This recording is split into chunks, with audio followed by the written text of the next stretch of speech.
नमस्कार दोस्तों, आप देख रहे हैं द हिंद 24 न्यूज। मुख्यमंत्री ममता बनर्जी ने 3 करोड़ रुपए दिए हैं, जिससे चुनचुड़ा नगर पालिका के अस्थायी कर्मचारियों को 2 महीने का वेतन दिया जाएगा।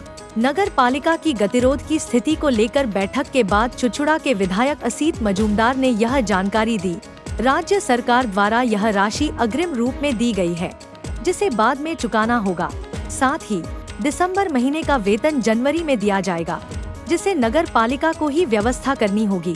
इसके लिए नगर पालिका की आय बढ़ाने पर ध्यान दिया जा रहा है। आंदोलनकारी 7 प्रतिनिधियों के साथ शुक्रवार को बैठक के बाद विधायक ने यह बात कही। विधायक ने आगे कहा कि हुगली चुचुड़ा नगर पालिका के अस्थायी कर्मचारियों के वेतन पर हर महीने 1.5 करोड़ रुपए खर्च होते हैं, जबकि नगर पालिका की आय केवल 60 से 70 लाख रुपए है। शेष राशि का प्रबंध न कर पाने के कारण यह समस्या उत्पन्न हुई थी। अस्थायी कर्मचारी काम रोककर आंदोलन कर रहे थे। हम उनके साथ सहानुभूति रखते हैं, क्योंकि उनके भी परिवार हैं। लेकिन जिला मुख्यालय जैसा शहर इस तरह कचरे से भरा नहीं रह सकता है। मुख्यमंत्री के निर्देश पर कल फिरहाद हकीम और अरूप विश्वास ने फोन पर इस समस्या को हल करने के लिए कहा। उन्होंने सूडा की अधिकारी जॉली चौधरी को भेजा। राज्य सरकार ने 3 करोड़ रुपए दिए हैं, जिससे कर्मचारियों का 2 महीने का वेतन दिया जाएगा। चेयरमैन अमित राय ने कहा कि हमें 15वें वित्त आयोग का फंड नहीं मिला है। अब एक फंड की राशि को दूसरे फंड में उपयोग नहीं किया जा सकता है। नगर पालिका की आर्थिक स्थिति खराब है, इसलिए वेतन देने में देरी हुई। हम मुख्यमंत्री को धन्यवाद देते हैं कि उन्होंने 2 महीने के वेतन का प्रबंध कर दिया। अगले महीने का वेतन नगर पालिका को ही प्रबंध करना होगा। इसके लिए हम आय बढ़ाने के उपायों पर चर्चा कर रहे हैं। आंदोलनकारियों की ओर से राधेश्याम शंख बनेक ने कहा कि हमने मांग की थी कि हमारा 2 महीने का बकाया वेतन एक साथ আমাদের পরিবারের লোক এরা প্রত্যেকেই চুচুড়াকে ভালোবাসে, মিউনিসিপ্যালিটিকে ভালোবাসে। মিউনিসিপ্যালিটি যে আয় উপার্জন তার উপরেই এদের সংসার লালন পালন হয়। অতএব এরা কখনো চায় না মিউনিসিপ্যালিটির বদনাম হোক। আমাদেরও অর্থনৈতিক সংকট আছে, যে টাকা দরকার আমরা সেই টাকা ট্যাক্স থেকে উপার্জন করতে পারছি না। আমরা যে মিউনিসিপ্যালিটি কাউন্সিলরদের নিয়ে বসেছি এবং এই টাকা মাসে প্রায় মাইনা দিতে 1.5 কোটি টাকা লাগে। আমাদের উপার্জন হয় 78 থেকে 80 লক্ষ টাকা। বাকি টাকাটা কাউন্সিলররা মিলে আমরা যেভাবে হোক তুলব। আমাদের বিভিন্ন সোর্স, সেটা আমাদের আলোচনার বিষয়বস্তু। চেয়ারম্যানকে নিয়ে, ভাইস চেয়ারম্যানকে নিয়ে, সিআইসিদের নিয়ে আমরা আলোচনা করব। এই মুহূর্তে যেটা বার্নিং ইস্যু, এটা একটা সদর শহর, হুগলি জেলার হেডকোয়ার্টার।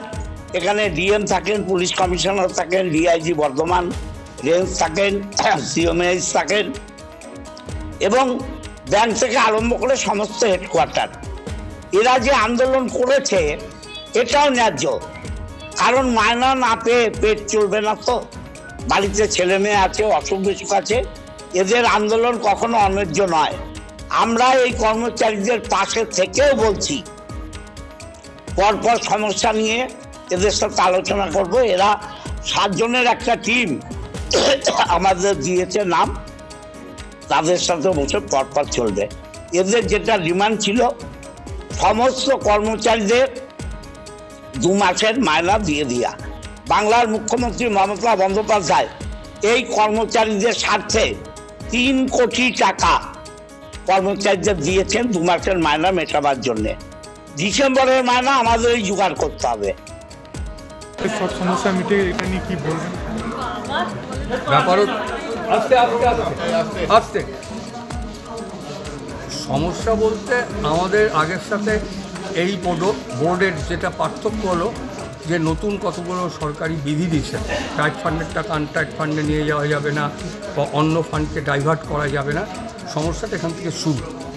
তারপরে আমরা দেখেছি যে বেশ কিছু জায়গায় জলের টাকা বলতে যেখানে বোরিং করেছে এবং এগুলো সব গোপনে অন্যভাবে হয়েছে, যেগুলো ফ্ল্যাটের হাজার ফ্ল্যাট মিউটেশন করে।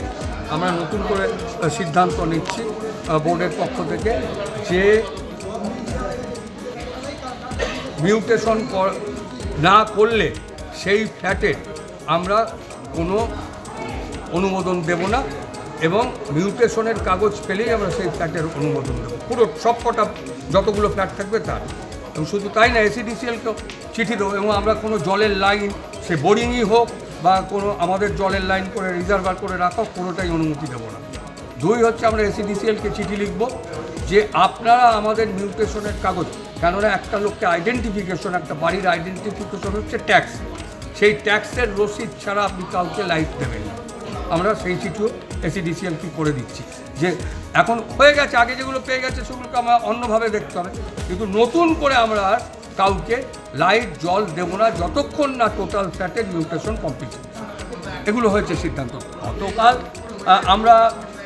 আমি নিজে ফিরহাদ হাকিমের সাথে কয়েকদিন আগে দেখা করেছিলাম, জলি চৌধুরীর সাথে দেখা করেছিলাম, এবং দেখা করার পর ওনারা আমাদের माननीय मुख्यमंत्री ममता बंदोपाध्याय আমি কৃতজ্ঞতা এবং শ্রদ্ধা জানাচ্ছি। ধন্যবাদ। ऐसे ही तमाम खबरों के लिए जुड़े रहिए द हिंद 24 न्यूज के साथ।